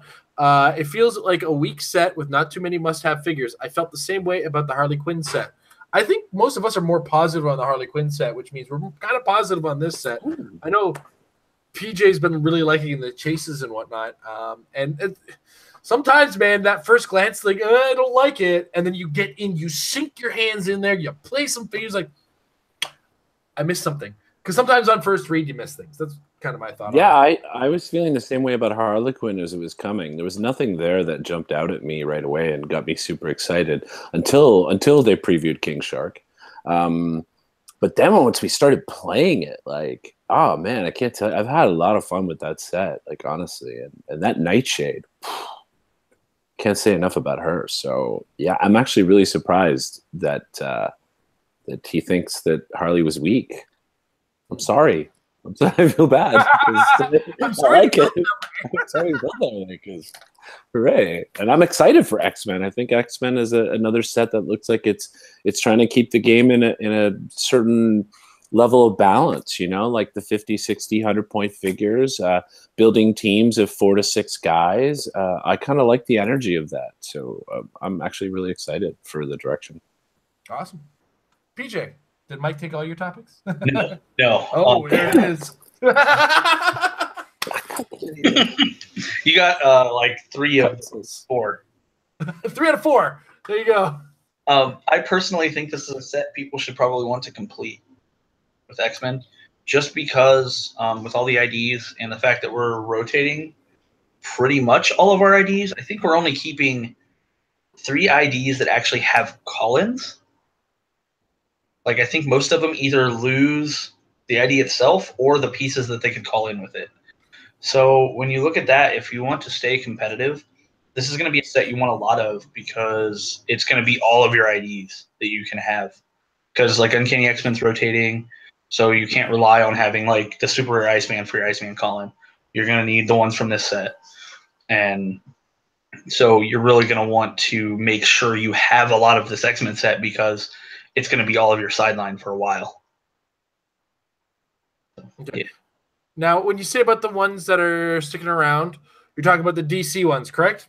Well, there's the yeah, and then the DC ones that will still have characters you can call in. We're gonna lose Dr. Fate, so but we also have the Joker's Wild one. Yep, right. I have the picture. Yeah, so we'll have Plastic Man, Dr. Fate, and Lex Luthor, and Captain Cold potentially that have characters you can call in, but Phantom Stranger hasn't had one for the better part of a year now. Swamp Thing still has yet to see one. And Constantine showed up with one, then disappeared. And you can't call in the rabbit. So no, in order to call in the Constantine rabbit, you got to call in Zatanna. Then Zatanna brings in the bunny, and I almost wanted to mention the 52 set John Constantine just to hear you mispronounce it on purpose, but you got to do it on the show anyway.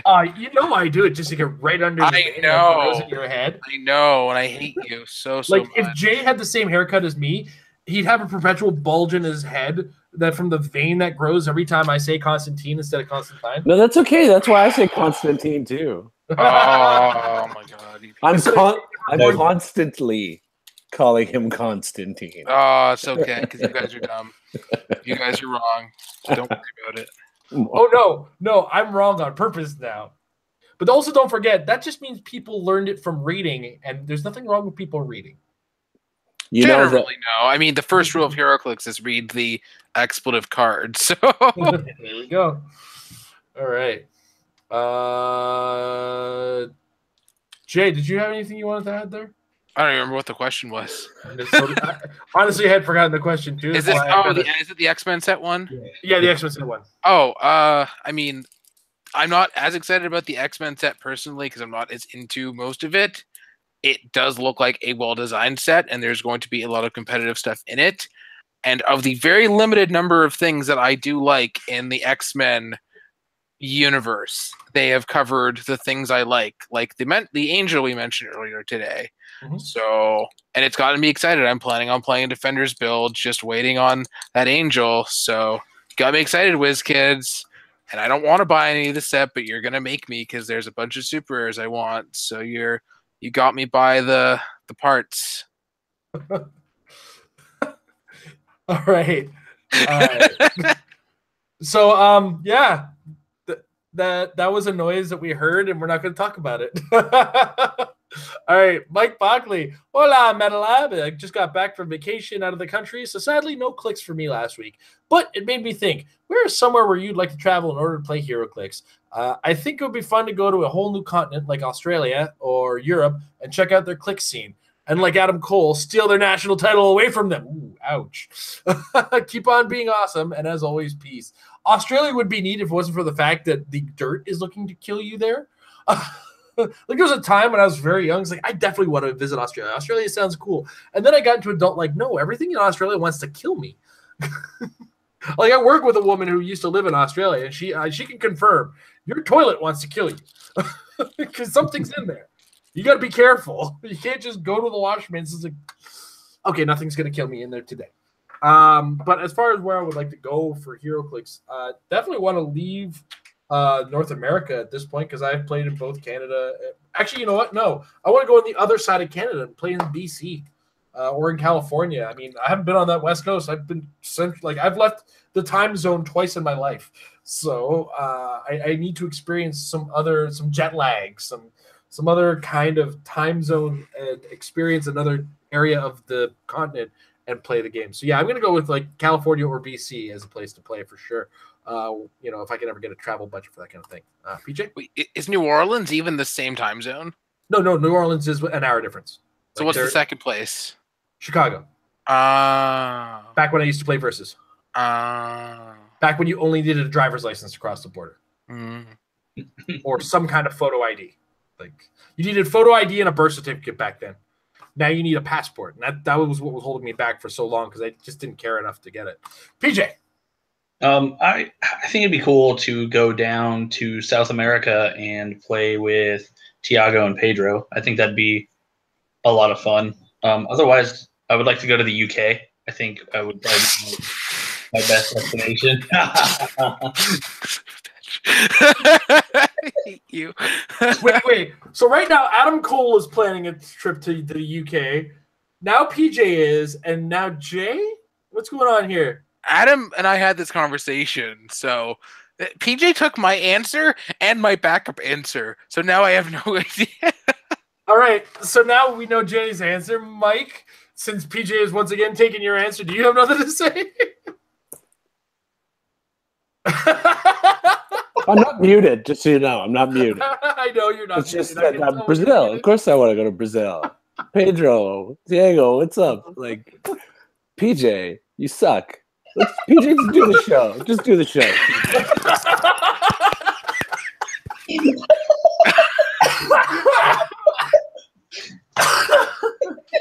Oh man. Oh, it hurt. I would also like to hang out with those guys down in South America, but they keep telling me horror stories of it.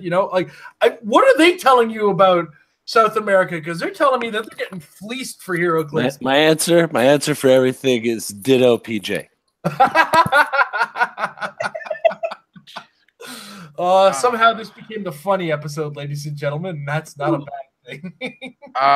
The only hesitation, Brazil was my first answer, but then I realized that I had talked to Tiago about it, and he did say there was a little bit of a language barrier, so it's not my number one choice. But now that I have to go to number 3, I hate you so much. Damn, I have no idea. South America is basically language barrier. Somewhere in Europe. I remember a couple of years ago, WizKids had a tournament in, I think it was in Germany, where they just handed out con exclusive like they had the plague on them. And I remember like these European players were just trading like millions and millions of Dr. Fates. So that could be fun. Somewhere in Western Europe for sure. Not exactly sure where. Maybe they did have the plague. As far as a language barrier concern, I can tell you this, having played Magic the Gathering both in English and French, and Versus System both in English and French, the best trick is to learn specific keywords that you're going to need to know to use the game and how they function in that order. Now, granted, Magic and Versus had very specifically small amounts of keywords when I was playing them, and you just needed to know certain game things, and then pointing worked for the most part with them. Heroclix is going to be a little bit harder for that part because there's so much explanation into what you're doing. It's almost at the level of the D&D kind of role-playing game when you describe a turn. But at the same time, learning small things like that goes a long way towards helping your opponent kind of understand things, and it also helps you learn the words that you need to know in that way. So hopefully that's that doesn't just don't get discouraged about going somewhere where they speak a different language. Just kind of it gives you a chance to learn some new things. You know what I mean?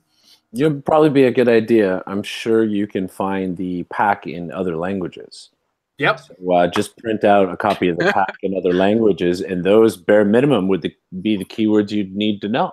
I mean, everything would be right there on the pack. You'd be able to take your English pack and the other one and do a rough, charge is whatever it is. Perplex, point to this guy, point to this guy. You could play.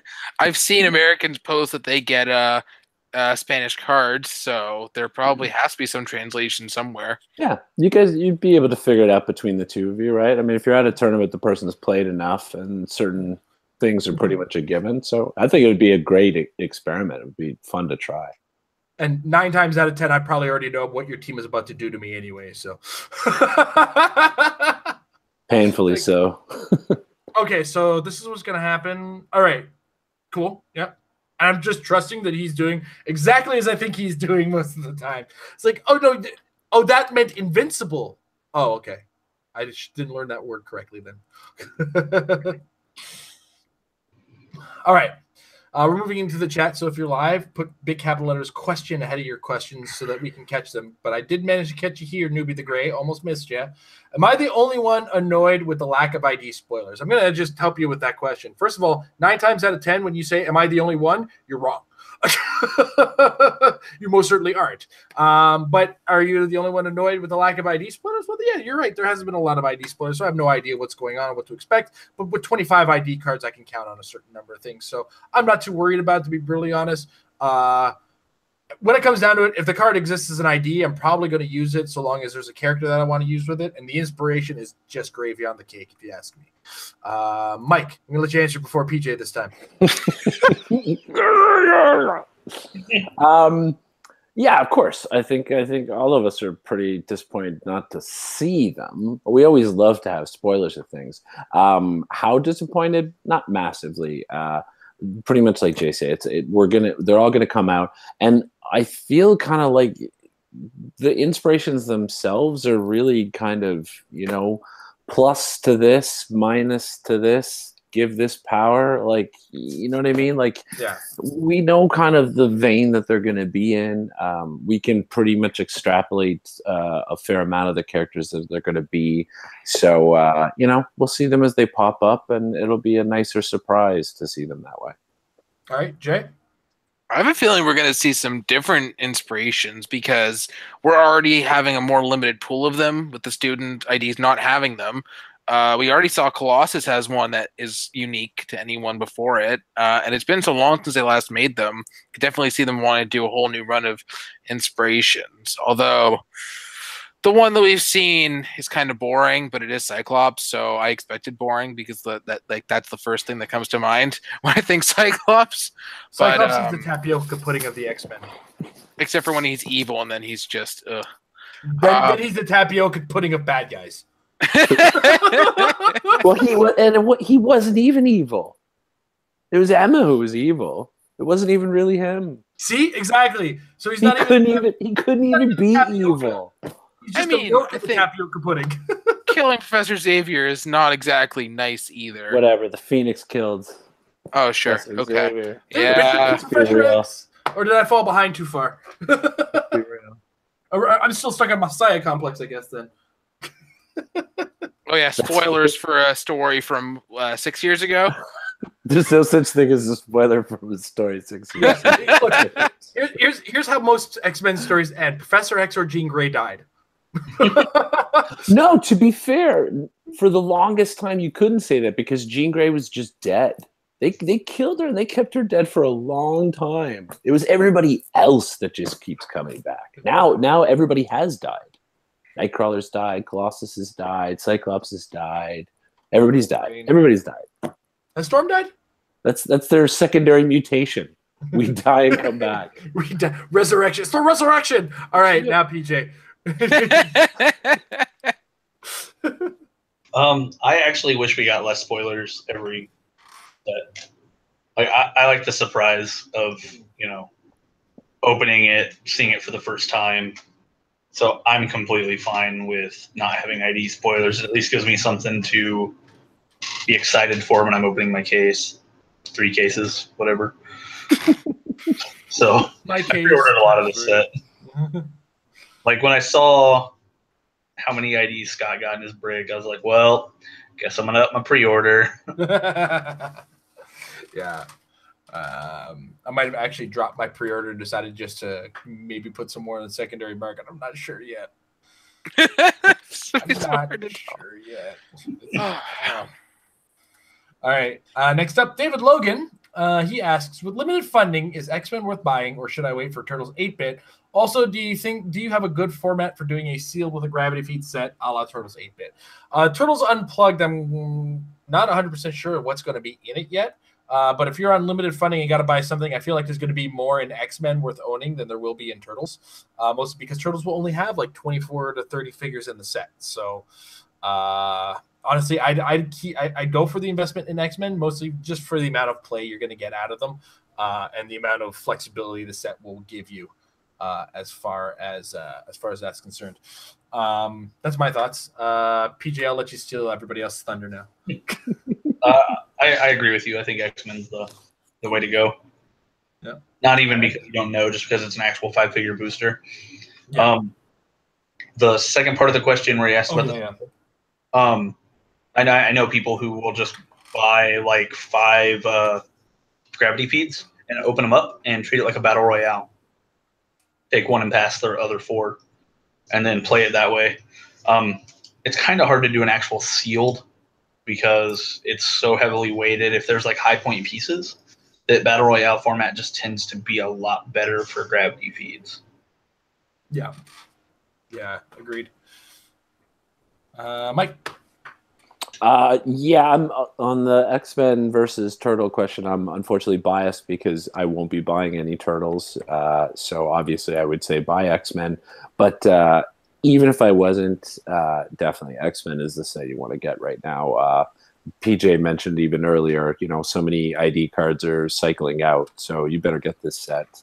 Yeah, so I agree again. Oh, damn it. Yeah, also worth noting, and that's coming from a Turtles fan, is I recognize when, you know, there's value in other things. And I'm still going to get Turtles. Nothing's stopping me from getting the Turtles. I will get the Toidles. But, you know, for the sake of others, I will put aside my biases. Jay? I'm not quite sure because the question's just a little bit vague. Like, it depends on how much you're buying or whether or not you're just going secondary market. Like, I feel if Turtles hadn't been delayed, I think it would have been a much clearer answer.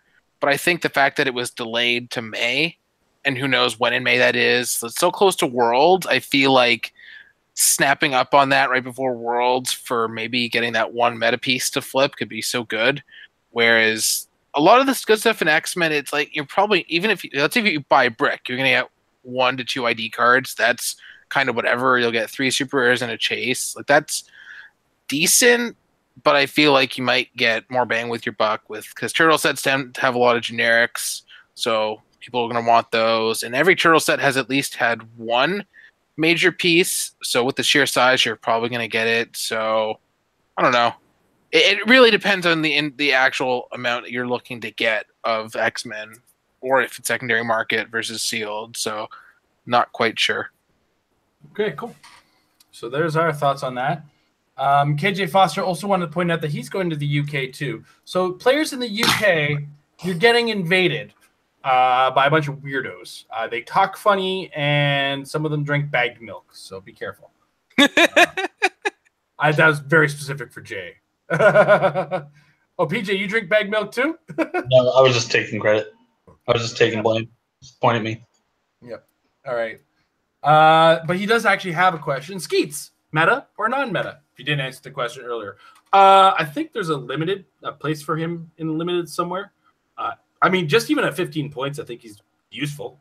+1 attack to adjacent friendlies and enhancement. could go a long way. So I think there's a lot of potential in him. That's my thoughts on the matter. PJ? You want Mike to go first? Yeah, I'll let Mike go first. I think Mike's out of pretzels. No, Yes, I'm never out of pretzels, by the way. He's always got something to salt. I'm going to say that I have to say, if it's a yes or no question, I'll say yes, meta, in so much as I could see the potential for him.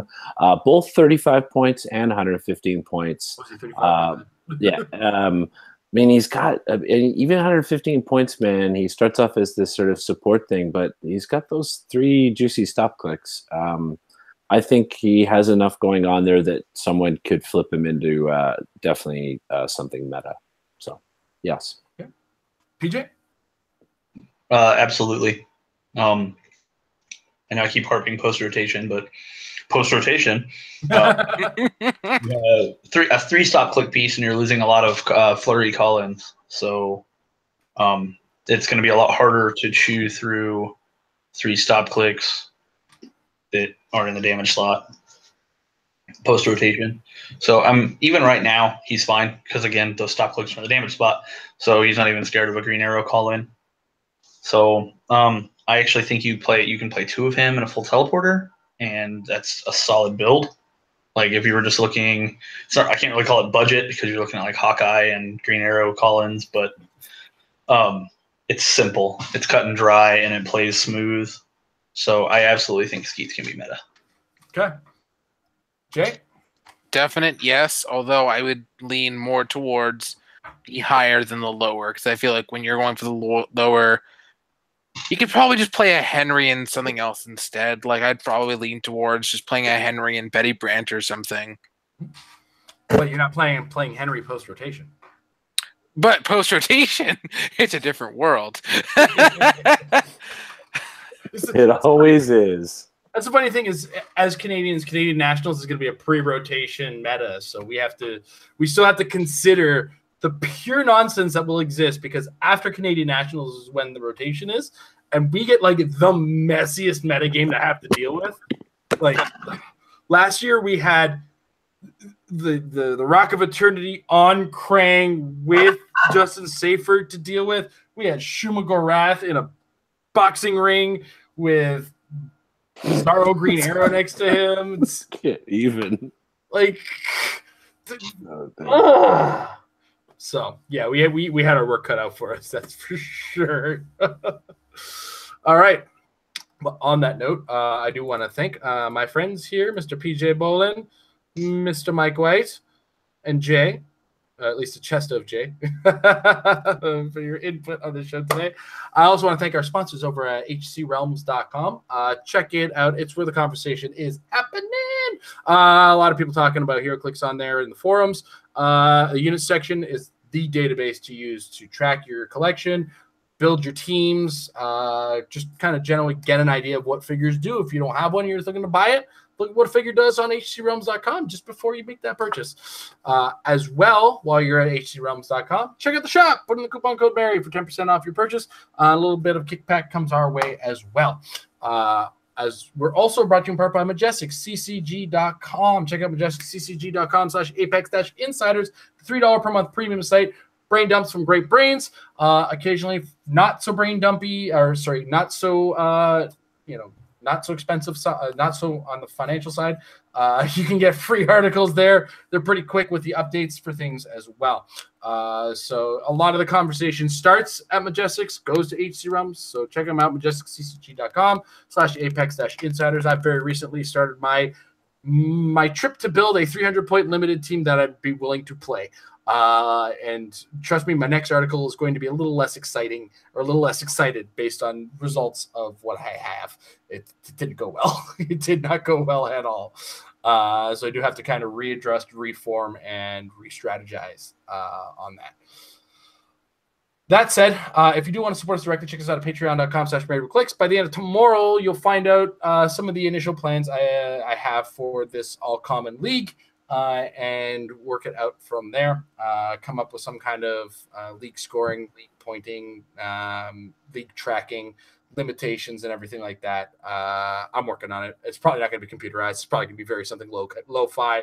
I just don't have the time to put something together for that, to be brutally honest, because I'm already coding something else at work. So, but it's all coming together. Check us out, patreon.com/Heroclix. You can get it on the Discord, where conversation is happening a little bit more frequently lately.